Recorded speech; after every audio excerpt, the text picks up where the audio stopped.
जौनपुर में है और मछली शहर लोकसभा और केराकत विधानसभा के अंतर्गत भीतरी गांव में। और हमारे पास धीरज सिंह हमारे साथ हैं, निषाद पार्टी के नेता हैं। और सर अपना परिचय बताइए। मैं निषाद पार्टी राष्ट्रीय उपाध्यक्ष इस समय वर्तमान में जो है पूर्वांचल का निषाद पार्टी की तरफ से स्टार प्रचारक माननीय हमारे पार्टी के राष्ट्रीय अध्यक्ष परम आदरणीय डॉक्टर संजय जी के निर्देशानुसार पे मैं पिछले 1 महीने से अभी ग्राउंड पे लगा हुआ हूं। और मैं अभी तक पूर्वांचल में बनारस, मिर्ज़ापुर, गाजीपुर और जौनपुर और मछली शहर का लगभग मैंने दौरा किया हुआ है।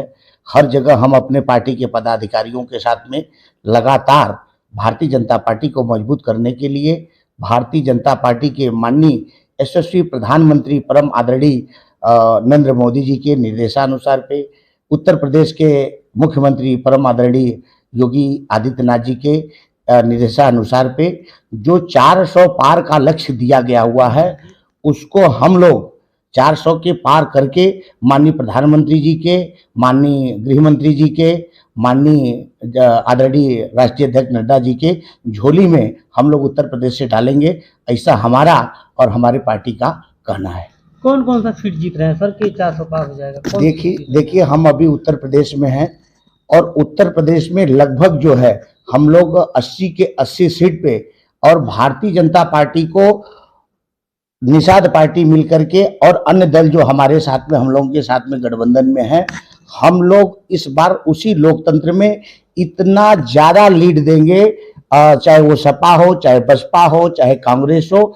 हम लोग निरंतर प्रयास कर रहे हैं। हम लोग तो संगठन भारतीय जनता पार्टी को मजबूत करने के लिए, भारतीय जनता पार्टी के को जीत दिलाने के तो लगा ही है, लेकिन हमारे मंत्री परम आदरणीय जो उत्तर प्रदेश में कैबिनेट मंत्री हैं, हमारे पार्टी के राष्ट्रीय अध्यक्ष हैं, उनके निर्देशानुसार पे इस बार उत्तर प्रदेश में सपा, बसपा और कांग्रेस का हम लोग जमानत जब्त करने के चक्कर में पड़े हैं और सरकार तो हमारी पूर्ण बहुमत से बनी रही है। हम लोग 400 का आंकड़ा जो हमारे यशस्वी प्रधानमंत्री जी ने 400 का आंकड़ा दिए हुए हैं, हम लोग उस पर कार्य कर रहे हैं। सर मछली शहर का क्या स्थिति है? देखिए मछली शहर में जो हमारे वर्तमान सांसद रहे माननीय बीपी सरोज जी, ये लगातार 2014 से जब उन्होंने बसपा से चुनाव लड़ा हुआ था, उस समय मोदी में की लहर थी उत्तर प्रदेश में, तो भी इसी सीट पे, इसी लोकसभा की सीट पे उन्होंने 2nd नंबर की दावेदारी पे जो है चुनाव लड़ा हुआ था। उसके बाद जो है भारतीय जनता पार्टी ज्वाइन किए। 2019 में जो है माननीय भाई साहब को, जो सांसद जी बीपी सरोज जी हैं, उनको जनता ने मैंडेट दिया और इस बार तीसरी बार लगभग 35 से 50 हजार की लीड दे करके वो लोकतंत्र में पहुंच रहे हैं, ऐसा हमारा और हमारे संगठन का जगह जगह विरोध है कि बीपी सरोज क्षेत्र में नहीं आए हैं। देखिए विरोध होना जायज सी बात है। राजनीति में अगर विरोध नहीं होगा तो लोगों को मालूम कैसे होगा।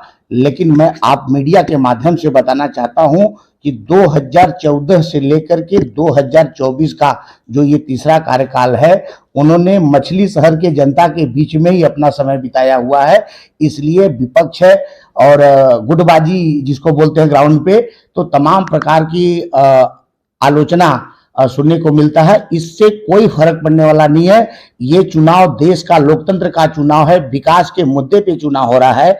इसलिए माननीय बीपी सरोज जी पूर्ण बहुमत के साथ में 50 हजार, जो मैं बार बार आप लोगों को बता रहा हूँ मीडिया के माध्यम से, मैं लगातार क्षेत्र में दौरा कर रहा हूँ। मुफ्तीगंज मंडल में एक दिन में अभी मैंने चारों मंडल के मुफ्तीगंज मंडल, धर्मापुर मंडल, बजरंग नगर, पतरही, सारे अपने पदाधिकारियों भारतीय जनता पार्टी के मंडल अध्यक्ष के साथ में मीटिंग हुई है।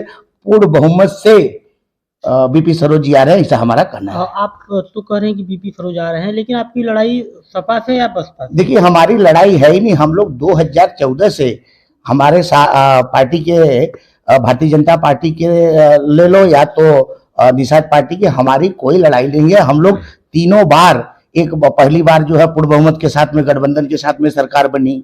2019 में हम लोगों ने पूर्ण बहुमत से जो आंकड़ा हमारा था उससे बहुत अच्छा देखने को मिला, और इस बार जो 400 का आंकड़ा दिए हुए हैं, हम लोग उसके लिए काम कर रहे हैं। हम लोग जीत और हार के लिए काम नहीं कर रहे हैं। कृपा शंकर सिंह का क्या स्थिति है जौनपुर में?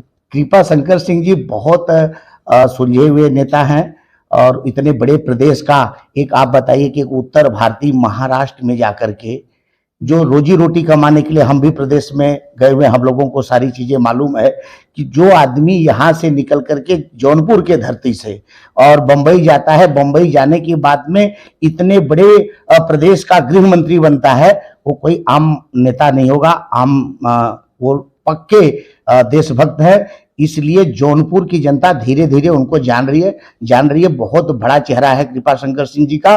और जब भाई साहब ने ग्राउंड पे आए तभी से उन जनता के बीच में लगातार पहली बार आपको देखने को मिला होगा कि सबसे ज्यादा अगर किसी का दौड़ा हो रहा है तो माननीय कृपाशंकर सिंह जी का हो रहा है।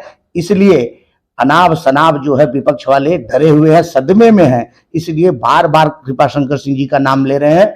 कृपाशंकर सिंह जी बहुत सुलझे हुए व्यक्ति हैं। मैं व्यक्तिगत भाई साहब से 2007 से कांटेक्ट में हूं, इसमें कहने की जरूरत नहीं है। आंधी चलने वाली है जौनपुर में कृपाशंकर जी के नाम का, ये हमारा कहना है। और सर आप बताइए कि कितना सीट आप उत्तर प्रदेश में पा रहे हैं? 80 के 80 सीट हम लोग उत्तर प्रदेश में पा रहे हैं, यही हमारा कहना है। सीट है जो समाजवादी पार्टी का गढ़ है, आजमगढ़, मैनपुरी, ये कैसे जीत? देखिए कुछ नहीं, कोई गढ़ नहीं है, विपक्ष के पास में कोई मुद्दा नहीं है। उन लोगों ने अपनी हवा बनाने के चक्कर में पड़े हुए हैं। ग्राउंड के जो वोटर हैं, सर्व समाज मान चुकी है कि माननीय प्रधानमंत्री जी और माननीय यशस्वी उत्तर प्रदेश के मुख्यमंत्री जी का कारवा जो है आगे बढ़ चुका है। इसलिए विपक्ष के पास में कोई दम नहीं है। विपक्ष चिल्ला रहा है कि रोजगार नहीं है, 5 किलो राशन पे वो कैसे देंगे हम लोग? देखिए अगर रोजगार नहीं है तो इसके पहले 65 साल जो है लगातार कांग्रेस की सरकार थी। 25 साल, लगभग 25 से 30 साल तक उत्तर प्रदेश में समाजवादी पार्टी और लगातार जो है बसपा का शासन था। तो इस तरीके से आज अगर वो किए होते तो आज देश की जनता उनके साथ में होती, न कि भारतीय जनता पार्टी के साथ। तो बीपी सरोज कितने वोटों से चुनाव जीतेंगे? 45 से 50 हजार की लीड से हम लोग चुनाव निकाल रहे हैं, यही हमारा कहना है। तो आप कहाँ एक तरफा है? जब 45-50 हजार का लीड है तो एक तरफा चुनाव कहाँ है? लड़ाई तो है। देखिए अभी लड़ाई तो अभी समाजवादी पार्टी है, कांग्रेस का गठबंधन है, बसपा फाइट में है, तो 50 हजार का वोट का मार्जिन बहुत होता है।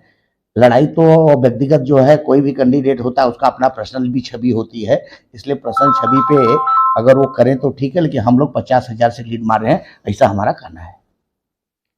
तो मछली फार्म में इस बार आप चुनाव जीत रहे हैं? एकदम 1000% जीत रहे हैं, ऐसा हमारा कहना है। और बनारस की क्या स्थिति रहेगी? देखिए बनारस में तो माननीय योगी जी का क्षेत्र है, वहां तो कहने की जरूरत नहीं है।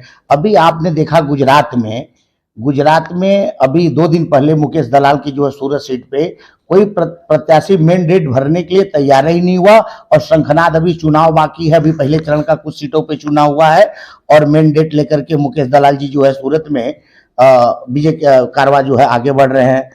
तो इस तरीके से अभी आपको देखने को मिलेगा कि जब से पर्चा भराएगा कोई कैंडिडेट, अभी पता नहीं कितने कैंडिडेट जो है सपा के हों, बसपा के हों और कांग्रेस के हों, वो मैदान में ही नहीं उतरने वाले हैं। इतने सदमे में है गुजरात की स्थिति, आप देख लीजिए। गाजीपुर में सर क्या हाल रहेगा इस बार? कितने सीटों पे आप सर्वे किए हैं? प्रचार करने तो निकले हैं क्षेत्र में, आप देखिए हर जगह गए हैं, आप कितने सीटों पे? मैंने अभी बताया आपको कि भाई साहब मैंने लालगंज, मैं पूर्वांचल का स्टार प्रचारक होने के नाते मैंने लालगंज, आजमगढ़ और जौनपुर, मछली शहर का दौरा किया हुआ हूं। अभी भदोही निकल रहा हूं। भदोही जो है माननीय हमारे पार्टी के विधायक जी को जो है भारतीय जनता पार्टी ने लोकसभा का टिकट दिया हुआ है। हम लोग किसी भी हालत में 80 की 80 सीट जो है माननीय प्रधानमंत्री जी के, माननीय उत्तर प्रदेश के मुख्यमंत्री योगी जी को देने के लिए जो है ग्राउंड पे इतनी मेहनत किया जा रहा है, जीत के लिए नहीं किया जा रहा है।